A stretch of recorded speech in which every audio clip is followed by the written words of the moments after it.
नमस्कार, आपका बात 25सी में स्वागत है। तो बात 25सी में स्वर्गीय श्री जे.आर.डी. टाटा की बातचीत का एक छोटा-सा अंश सुन लेते हैं, क्योंकि उसका संबंध है जहाँ भारत पहुँचा है, क्या आगे हो सकता था, पीछे क्यों रहा, उसकी एक महत्वपूर्ण झलक स्वर्गीय श्री जे.आर.डी. टाटा ने, जो प्रथम प्रधानमंत्री भारत के थे, स्वर्गीय श्री जवाहरलाल नेहरू, उनके बारे में जो कुछ कहा है उसको पहले सुन लेते हैं। उन्होंने क्या कहा है, क्यों कहा है, उसे थोड़ा समझ लेते हैं।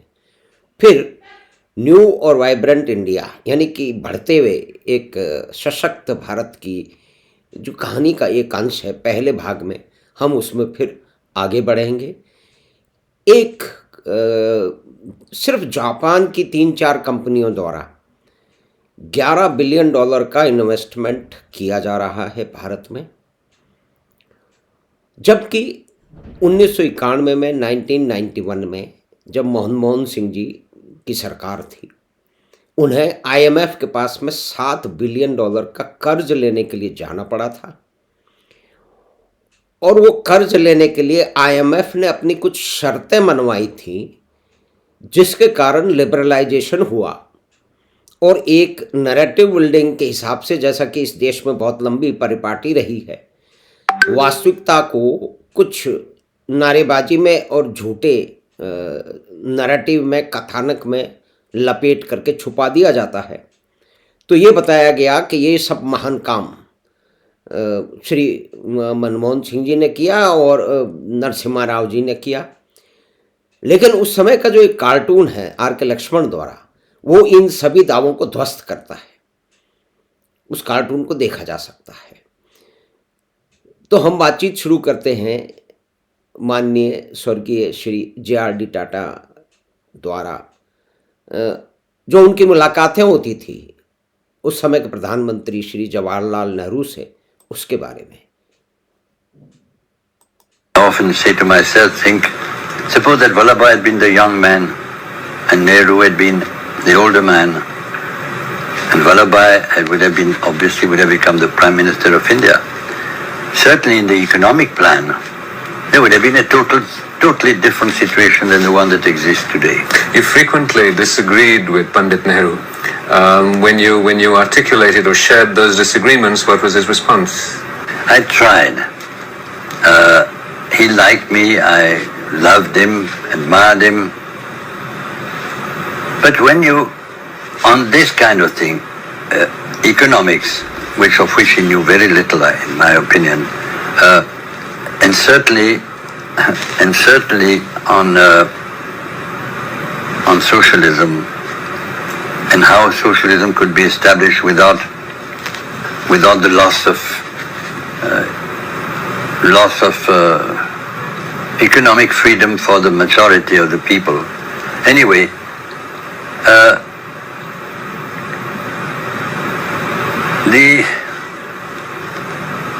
I'm going to be careful what I say. Repeat your question. When you spoke to Jawaharlal Nehru and Yes. articulated your disagreements in his economic policies, what was his It was reaction? very simple. No, I'll tell you what his reaction was. I thought I'd mentioned somewhere. I'd go and see him. Sometimes he'd invite me even to have a meal to see the giant panda that he had, And then I would try to bring the conversation to economics, nationalization, bureaucracy. He was not only not interested, but he wasn't willing even to talk. And he had invented a little trick. Was that when if we sat fairly near each other, and there was a window not too far, the moment I began something like that, he'd turn around and look out of the window. And I got the message. I often say to myself, तो